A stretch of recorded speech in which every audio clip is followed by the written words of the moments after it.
So we did spend the morning talking about the United States, but contrary to the belief of many Americans, the world is much bigger than just the United States. And so I'm thrilled to be able to moderate this excellent group of colleagues to talk about MiCA.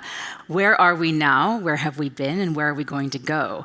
And I thought I'd start off. This panel needs an introduction as well. They're all right here, and you can look up their bios in the app. But I thought we'd start off going down the line. And I'll just ask you, kind of, what is your perspective at the current precise moment on MiCA? Is this a great success?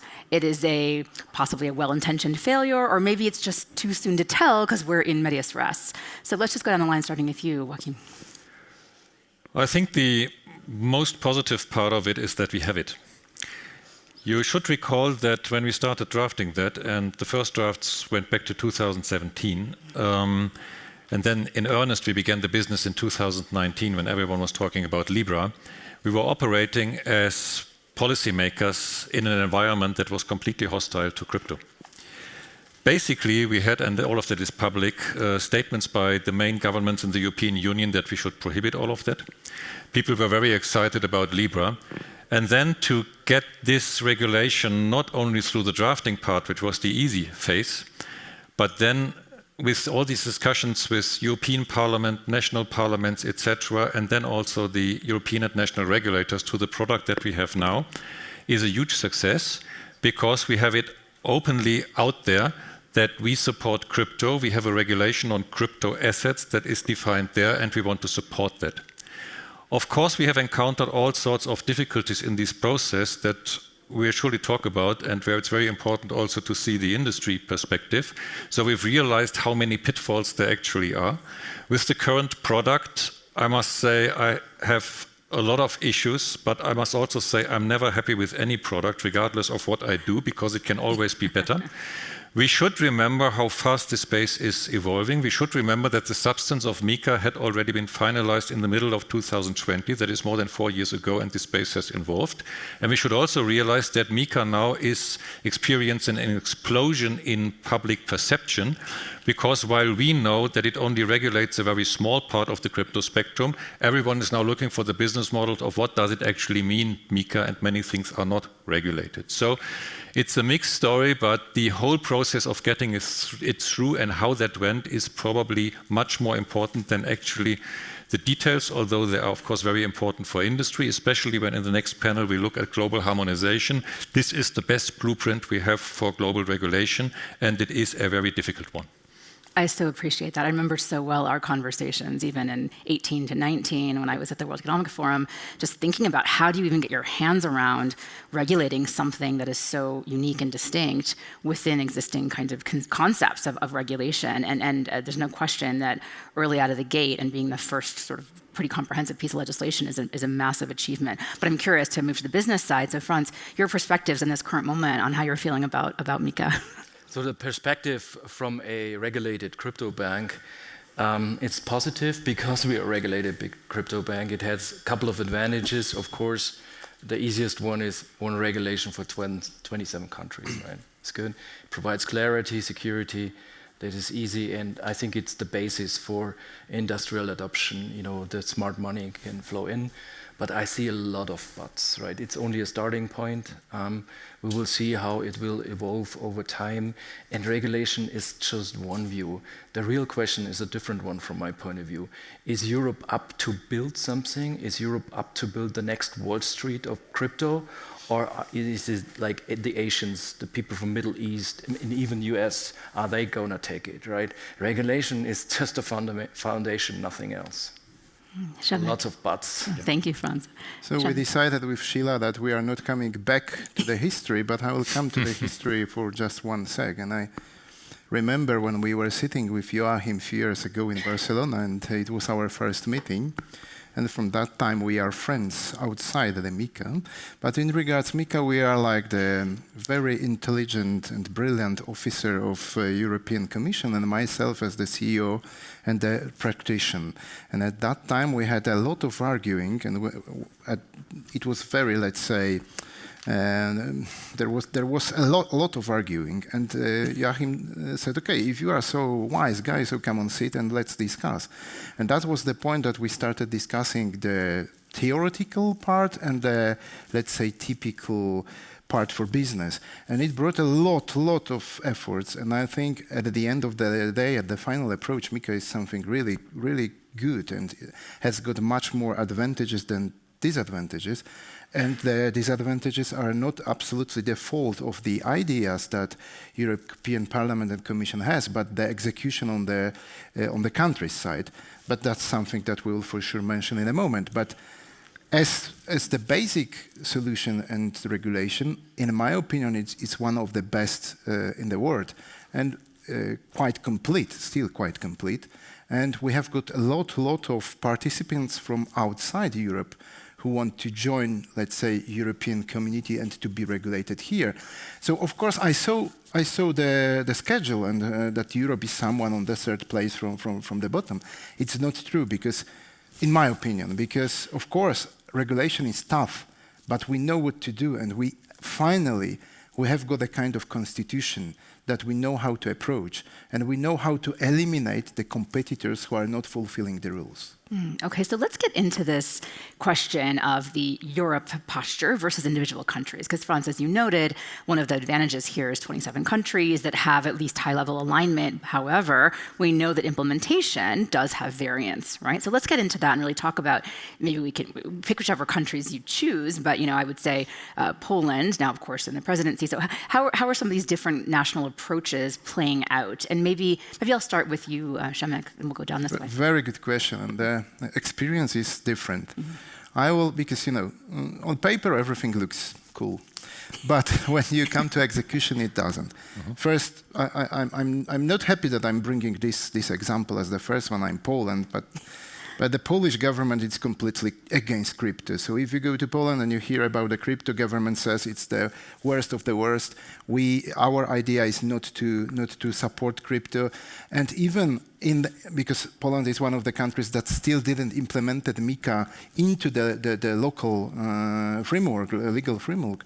But the regulator will be KNF, so the commission that is completely against crypto. So I always say that it will be like to give devil the possibility to give licenses for the churches in Vatican. So that's how it works. Yeah? So for sure we will not have any brand new company which will be developing the crypto world. Another example. Even because Poland forced crypto caps and VASPs to put it on the list. The list is official, and the banks says, for example, Santander, we received the information. If you make any wires to any companies from this list, we will stop cooperation with you and we will terminate the partnership. So that means that MiCA is perfect, but from the other hand, the traditional world of banking and finances should work and cooperate. So, for example, in Switzerland, it looks completely different, like our partnership with Incor Bank. Incor is from the crypto and traditional finance. We are from the B2C crypto exchange cooperating together. Hungary. People say that there is no democracy. Maybe there is no democracy, but the idea is very wise. Government force banks to sign the contracts with companies which has got the MiCA license. So in this environment you can work. Yeah? Estonia used to be very crypto friendly. Now the government changed and it's not crypto friendly anymore. So the same story like in US. Yeah? We applied for a license in Florida 3 years ago, and after Trump elections everything speed up, and during the last 3 months we did much more than during the last 3 years. So as Joachim said, it's very wise. The regulation and the idea is brilliant, but the execution on the several countries is completely different. So we will have the super crypto-friendly countries inside the European Union, and we will have the islands which do not accept crypto. Franz, I'm curious if that reflects your experience or other countries. Yeah. In terms of implementation, I think it's rather simple. There are definitely countries in Europe that are more open to crypto than others. What you just said, and just pick one of the countries that is more open, right? If you want to, enter the space in Europe, if you want to apply for a MiCA license, that's what we are doing at the moment.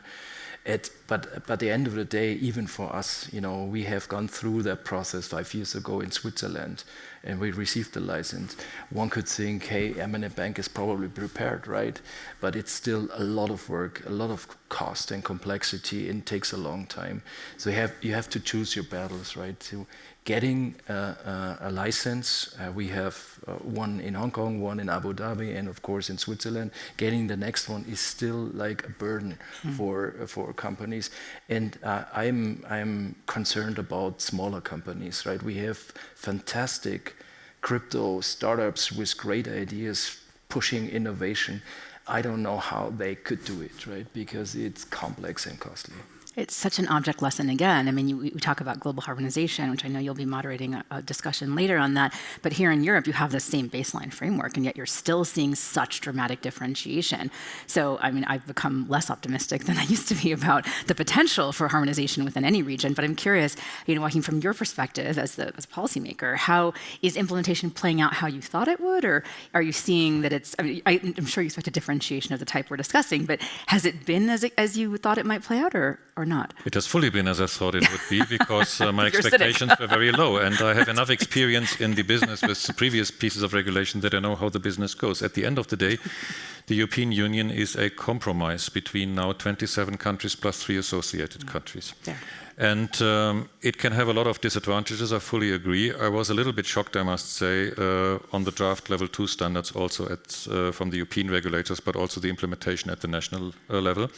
It is very often an overkill that has fed in again into MiCA, where the Commission came with a liberal draft, and then the existing system, I would say, took the opportunity to fill in again a lot of things with a lot of restrictive materials. Take as an example, Section 2 on utility tokens, where we have this white paper, we have this reversal of the burden of proof. It should be really, really very light as a document, but when you look at the standards, from sustainability to everything, many, many requirements came in that indeed will especially have an effect on smaller companies, because there's a lot of information that now needs to be provided that requires standardized bodies to look into these things. You have to buy that information. If you can't do that yourself, it's a lot of problems. It is also very much a skills issue. So you have thousands of people that have to implement them that are not educated to the extent that we want them to be. So there's a lot of work to be done. But at the same time, there is a group of companies also in Europe that has always, I would say, traded between countries. And Przemek, you have subscribed that perfectly well. I mean, look at Estonia, look also for fintechs, for example, at Lithuania, that had a very open policy until a couple of years ago. Now everyone was basically kicked out of Lithuania. They try now to go to the Czech Republic because they see that as more liberal. I have my doubts on that. Others are going, the more established ones are in Ireland, the biggest ones are in France. Some of them think that Austria is a good environment. There are many discussions like this in Europe, and every player who actually has licenses has a patchwork of licenses just where that could have been obtained. So there's 1,000 issues to be discussed, but that is always what you have with regulation. The thing that most people do not understand, and businessmen of course do understand that, but I would say most people even in system don't understand that this is not like a wishful music thing where you go to the concert operator and say, play me this song. But you come in with certain things and then it gets a life on its own, which is very, very difficult to control unless you have a system around that. And that, Franz, you said something very, very important. The regulation, important as it might be, is a small part of an overall ecosystem that has to play a role. Now, that is the main work that we've done at the European Commission. MiCA, I think, is a relatively important part in that, but we have started more than 10 years ago of building a very positive crypto environment. We have built infrastructures also for the real economy. We had a lot of initiatives in terms of setting up governance bodies, also together with the private sector, to see how we can streamline that dialogue, how we can be informed. And the information from those that are on the ground, for me, is the most valuable information. Because when we say, and we've said it publicly in 2016, blockchain is a game-changing technology for all our policy fields for the decades to come, we fully believe in the technology, but it has to have benefit to the people.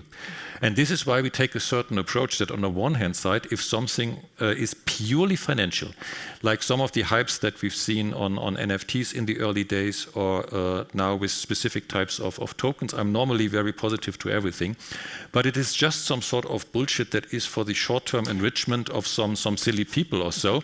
We don't even criminalize that, but we don't see a reason to support that. What we want to support is the businesses, and therefore we have to establish the discussion fora and the platforms to find that. We've spent a lot of work this year to do that. We have really established industry roundtables in a lot of countries where actually, and that's something I also mentioned to all of you, industry should not only ask questions and flag problems, industry should come with proposed solutions. And that is what we are doing in this roundtable, that, for example, we focus half a day each on topics, take reverse solicitation, take other things as well, where we think the standards are too strong. You come with your practical problems, we sit together, and you come immediately also in that discussion with a solution we might propose. You need to bring the heat to the regulatory system, because they will, like tax offices, they will never come with a letter that just waves all your concerns away and bring this thing. But if you say that this is the best of my knowledge, this is what I do, are you okay with that? You are in the best position that you can be. And we at CCI have found these roundtables extraordinarily valuable. We just had a forum recently, which I was so pleased you attended that in November, where we met with new members of the European Parliament to kind of get a gauge on how folks were thinking about MiCA and what might come next. And there, just as, and this isn't a question I just thought of actually, but just as at the time that MiCA was being crafted, stablecoins were, the Libra was, people I really think remember or underestimate how impactful that timing was. And of course, stablecoins, there's quite restrictions, actually it's quite restrictive under the MiCA regime because of the timing again. So now we're talking about everything from decentralized AI and all these kinds of new applications. So is there a thing that you're seeing that is maybe not quite as prominent as Libra, because there were concerns about that, of course, but is there something else that you feel is going to drive the next phase of conversations, and be a brief sense of that for us? I'm pretty relaxed at the moment as regards the big potential accidents that are in the pipeline, but even saying that, we know that good to know. FTX was completely blown out of proportion. I've never seen any problem in FTX, I must say. From them just going away from the market. But in Europe, that was seen as the nuclear bomb in a way, which is very strange to see. It's just criminal behavior that happens in every sector, and now this guy was elected. But there's also the political thing that is in there. But you do have a couple of issues that come now together, and the increasing speed and complexity of technical innovation does not really help the policymakers and the regulators. Last year, we were sitting here, and everyone was talking about AI. And for me, it's always a good compass to see the discussions here in St. Moritz, because you guys put your money basically where you think it's going. So there was the hype on AI. We had a lot of work in the meantime on convergence of blockchain and AI. I think we have a pretty good feeling of what the use cases are and what we are supposed to do. Now a lot of people start talking about what we've also known for a very long time, that the quantum developments. Bottom line seems to be, even from the big tech, that they look at their own products and fail to understand why it actually works the way it works. How would you regulate that? So if these things come together, the environment for regulators becomes ever more difficult, because the time frame for doing something reasonable shrinks ever more. And also this empty space is then loaded with politics. And I'm not speaking politics here. I'm not speaking about any opinion whatsoever on Trump or Musk. I don't have a negative opinion to any of these. But just imagine this space that basically, even now, there are discussions on crypto or on the coins that are, because Elon Musk is doing something. Apparently in Europe, it makes a difference if you do that or if Elon Musk does that. Well, I think that's which is very difficult for, let's say, policymakers and regulators to operate, because we should look at the technology, we should look at the substance, we should not look at who precisely is doing these things. But there is a sort of hysteria that is going in there, which is basically corrupting our factual discussions. And that I would see probably at the moment as a bigger concern, which also, and that's my last remark, brings me to what you asked a bit before on how we see the rest of the world. I mean, we in Europe, with all the negative sides to it, take a very long-term approach. I'm an economic historian, so I think in decades, centuries, millennia, whatsoever. And I think we are taking step for step. We now see a short-term hype in the US. You brilliantly discussed this earlier today. on what will be there. We will see short-term effects, but we should not be affected ourselves by that. We should have our own vision of where we want to go to. Our fundamentals of crypto are actually our privacy and data protection rules. This is something that we intend to keep. We'll have a GDPR review coming up, I think, in a way. But this is the bottom line. It is decentralized. And if you take MiCA, and that's my last example, I'm in my private time supporting the defense team for Tornado Cash, for the case in Europe, in the Netherlands. I think that this is a scandalous decision. And this is basically based on the privacy legislation. And there is a complete misperception by some people on what is actually the crypto regulation that is in Europe, apart from the fact that at that time where Tornado Cash was operating, we didn't have one. But even today with MiCA, mixers are not prohibited under MiCA. I personally have a very positive opinion on them. They're not prohibited. Under transfer of funds, they are not prohibited. There are a couple of very few statements on privacy-enhancing technologies, but not on obfuscation technologies and mixers in general. Even AML has certain loopholes or certain things. So you just should read and check things and not get carried away by how restrictive we are. It is a really interesting point, right? Because this connects to your point about Elon Musk, and there is this kind of, a hype exists all over the place. You know, so your point about FTX, I mean, things do get stated in a certain way, and the media perceptions exist that don't necessarily match the reality of the effect of the particular moment or the particular crime, in the case of Sam, or whatever it is, on the actual market or the systems. And I'm curious to turn to the two of you and to ask the question in a different way, which is to say, you know what we have under MiCA, what is maybe missing, or what is not working, or what is, MiCA, for example, doesn't touch DAOs, doesn't touch DeFi, doesn't touch mixers, for example. And what is your perspective, maybe we'll start with you, Sheila, and go to you, Franz, on what else would be helpful to businesses operating in Europe?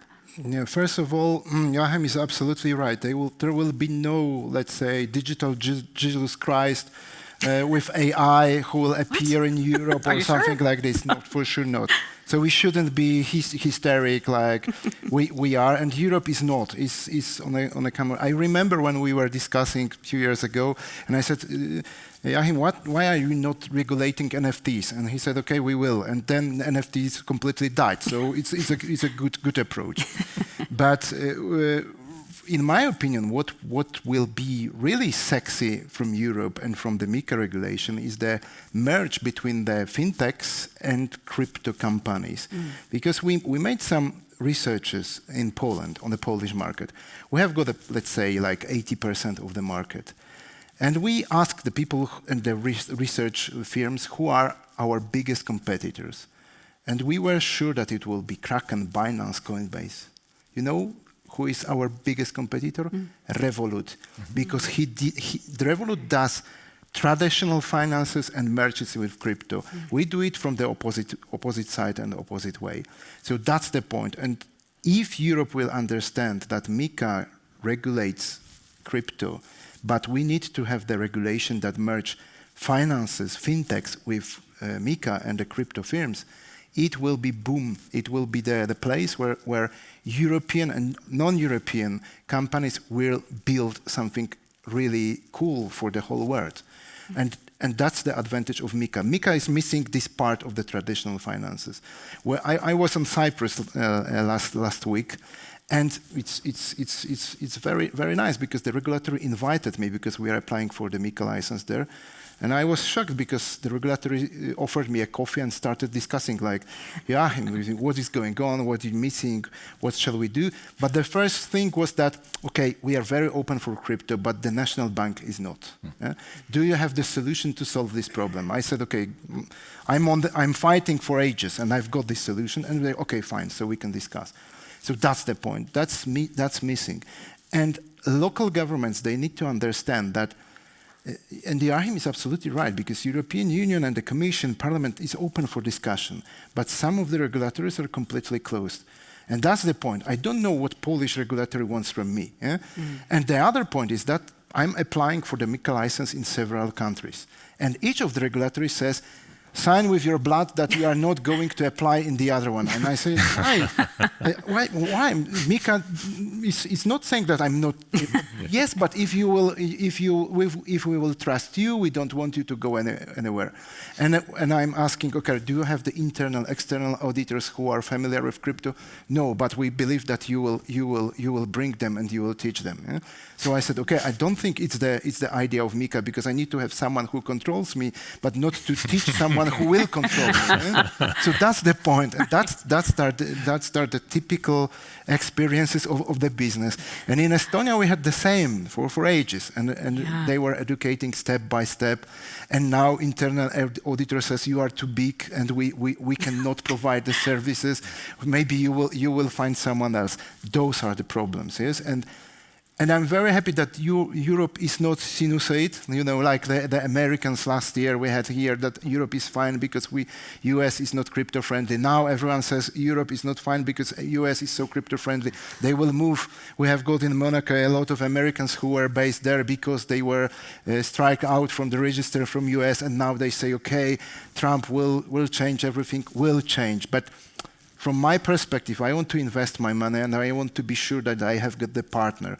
We don't need to love each other, but we need to listen to each other and we need to understand our needs. Of course, regulatory is the person who needs to push me, who needs to control me, who needs to treat me not like a friend, but who needs to know that the guy like myself, the guy who is bringing business, who is bringing work to the people, is really someone who I, as a regulatory, should discuss with and to treat like a partner. Yeah, building those relationships. I think public-private sector collaboration is something we haven't really seen in the United States, to your point, but it also is high variance depending on who you're talking to. But Franz, I'm curious from a bank perspective. I mean, do you agree with that? First of all, the fintech crypto kind of angle. I try to come back to your question for what's missing. Yeah, what's missing? But before, I'm a European, right?